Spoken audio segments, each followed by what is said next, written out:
ನಮಸ್ಕಾರ. ಬನ್ನಿ ಇವತ್ತು ನಾವು ಇತಿಹಾಸದ ಪುಟಗಳಲ್ಲಿ ಅಚ್ಚಳಿಯದೆ ಉಳಿದಿರೋ ಒಬ್ಬ ವ್ಯಕ್ತಿಯ ಕಥೆ ಕೇಳೋಣ. ಮೋಸೆಸ್. ಇವರ ಹುಟ್ಟಿನ ಕಥೆಯೇ ಒಂದು ಮಹಾಕಾವ್ಯ ಇದ್ದ ಹಾಗೆ.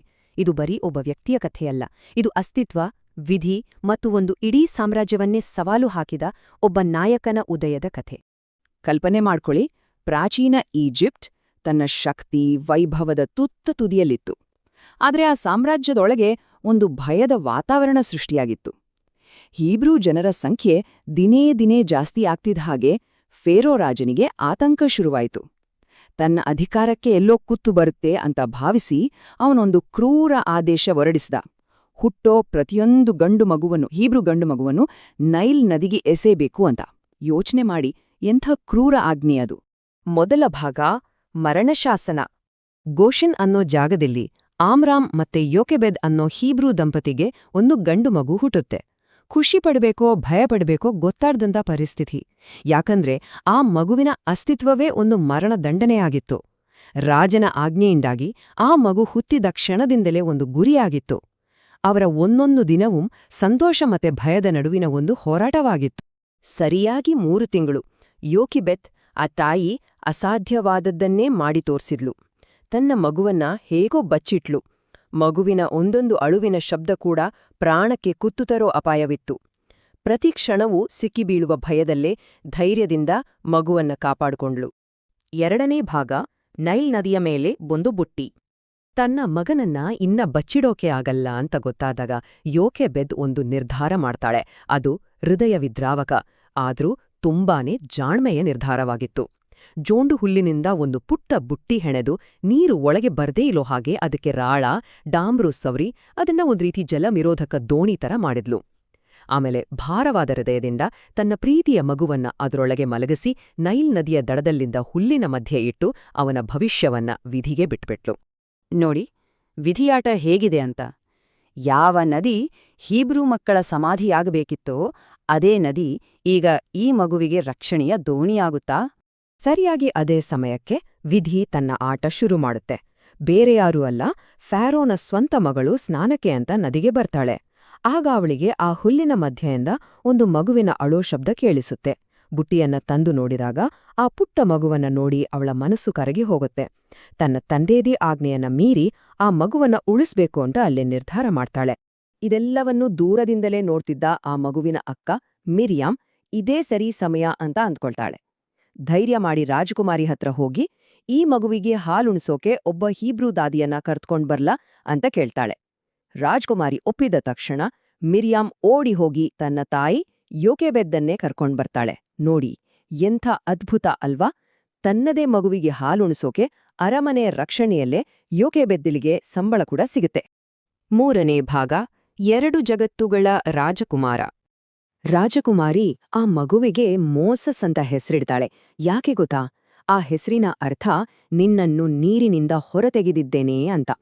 ಈ ಹೆಸರು ಅವನ ಬದುಕಿನ ಅದ್ಭುತ ಆರಂಭವನ್ನಷ್ಟೇ ಅಲ್ಲ, ಮುಂದೆ ಅವನ ಜೀವನದಲ್ಲಿ ಬರಲಿದ್ದ ದ್ವಂದ್ವವನ್ನು ಸೂಚಿಸುತ್ತಿತ್ತು. ಮೋಸೆಸ್ನ ಜೀವನ 2 ಬೇರೆ ಬೇರೆ ಲೋಕಗಳಲ್ಲಿ ನಡೀತು. ಒಂದೆಡೆ ತನ್ನ ತಾಯಿ ಜೊತೆ ಕಳೆದ ಆ ಆರಂಭನ ದಿನಗಳಲ್ಲಿ ಅವನು ತನ್ನ ಹೀಬ್ರೂ ಜನರ ಸಂಪ್ರದಾಯ, ಅವರ ನೋವುಗಳನ್ನ ಅರ್ಥ ಮಾಡ್ಕೊಂಡಿದ್ದ. ಇನ್ನೊಂದೆಡೆ ಫೇರೋನ ಅರಮನೆಯಲ್ಲಿ ಅವನು ಈಜಿಪ್ಟ್ನ ರಾಜಕುಮಾರನಾಗಿ ಬೆಳೆದ. ಯುದ್ಧ, ಆಡಳಿತ ಎಲ್ಲದರಲ್ಲೂ ತರಬೇತಿ ಪಡೆದ. ಅಂದ್ರೆ ಒಂದೇ ಸಮಯದಲ್ಲಿ ಅವನು ದಬ್ಬಾಳಿಕೆ ಮಾಡೋರ್ ಜೊತೆಯೂ ಇದ್ದ, ದಬ್ಬಾಳಿಕೆಗೆ ಒಳಗಾದವರ ರಕ್ತವೂ ಅವನಲ್ಲಿ ಹರಿತಿತ್ತು. ಈ ಒಂದು ಆಂತರಿಕ ಸಂಘರ್ಷವೇ ಅವನ ಭವಿಷ್ಯವನ್ನ ರೂಪಿಸಿದ್ದು. 4ನೆಯ ಭಾಗ ಕೋಪದ ಒಂದು ಕೃತ್ಯ. ಮೋಸೆಸ್ ಯುವಕನಾಗಿದ್ದ. ಒಂದು ದಿನ ಅವನು ತನ್ನ ಜನರ ಮೇಲೆ ನಡೀತಿದ್ದ ಕ್ರೂರ್ಯವನ್ನ ಕಣ್ಣಾರೆ ನೋಡ್ತಾನೆ. ಒಬ್ಬ ಈಜಿಪ್ಟ್ನ ಮೇಲ್ವಿಚಾರಕ ಒಬ್ಬ ಹೀಬ್ರೂ ಗುಲಾಮನನ್ನ ನಿರ್ದಯವಾಗಿ ಹೊಡಿತಿರ್ತಾನೆ. ಅದನ್ನ ನೋಡಿದ ತಕ್ಷಣ ಮೋಸೆಸ್ನೊಳಗಿದ್ದ ಏನೋ ಒಂದು ಸ್ಫೋಟವಾದ ಹಾಗಾಗುತ್ತೆ. ವರ್ಷಗಳಿಂದ ಒಳಗೆ ಅದುಮಿಟ್ಟಿದ್ದ ಕೋಪ, ಆಂತರಿಕ ಸಂಘರ್ಷ ಎಲ್ಲವೂ ಸೇರಿ ಒಂದು ಮಾರಣಾಂತಕ ಕ್ಷಣದಲ್ಲಿ ಹೊರಬರುತ್ತೆ. ನಡೆದ ಘಟನೆಯ ಪರಿಣಾಮಗಳು ತುಂಬಾನೇ ವೇಗವಾಗಿದ್ವು. ಮೊದಲನೇ ದಿನ ಮೋಸೆಸ್ ಆ ಈಜಿಪ್ಟ್ನವನನ್ನ ಹೊಡೆದು ಕೊಂದು ಅವನ ದೇಹವನ್ನ ಮರಳಲ್ಲಿ ಮುಚ್ಚಿಹಾಕ್ತಾನೆ. ಆದ್ರೆ ಮಾರನೇ ದಿನವೇ ಇಬ್ರು ಹೀಬ್ರುಗಳು ಜಗಳವಾಡುವಾಗ ಅವನ ರಹಸ್ಯ ಬಯಲಾಗುತ್ತೆ. ಈ ಸುದ್ದಿ ಫೇರೋನಿಗೆ ಮುಟ್ಟಿ ಅವನು ತನ್ನನ್ನ ಕೊಲ್ಲೋಕೆ ಹುಡುಕ್ತಿದ್ದಾನೆ ಅಂತ ಗೊತ್ತಾದ ತಕ್ಷಣ ಅದೇ ರಾತ್ರಿ ಮೋಸೆಸ್ ಈಜಿಪ್ಟಿಂದ ಪಲಾಯನ ಮಾಡ್ತಾನೆ. ಅವನ ರಾಜಕುಮಾರನ ಜೀವನ ಅಲ್ಲಿಗೆ ಮುಗಿಯುತ್ತೆ. ಈಗ ಅವನು ಮಿಡಿಯನ್ನ ಕಾಡಿನಲ್ಲಿ ಒಬ್ಬ ಪಲಾಯನವಾದಿ.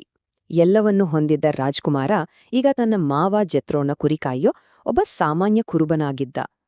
ವೈಭವದ ಬದುಕಿನಿಂದ ಈ ವಿನಮ್ರ ಜೀವನಕ್ಕೆ ಬಂದಿದ್ದು ಒಂದು ದೊಡ್ಡ ಪತನದ ಹಾಗೆ ಕಾಣ್ಬಹುದು, ಆದರೆ ಇದು ಅವನ ಮುಂದಿನ ಜೀವನಕ್ಕೆ ಒಂದು ಪ್ರಮುಖ ತಯಾರಿಯಾಗಿತ್ತು. 5ನೇ ಭಾಗ, ಜ್ವಾಲೆಯಿಂದ ಬಂದ ಕರೆ. 1-2 ವರ್ಷ ಅಲ್ಲ, ಬರೋಬ್ಬರಿ 40 ವರ್ಷಗಳು.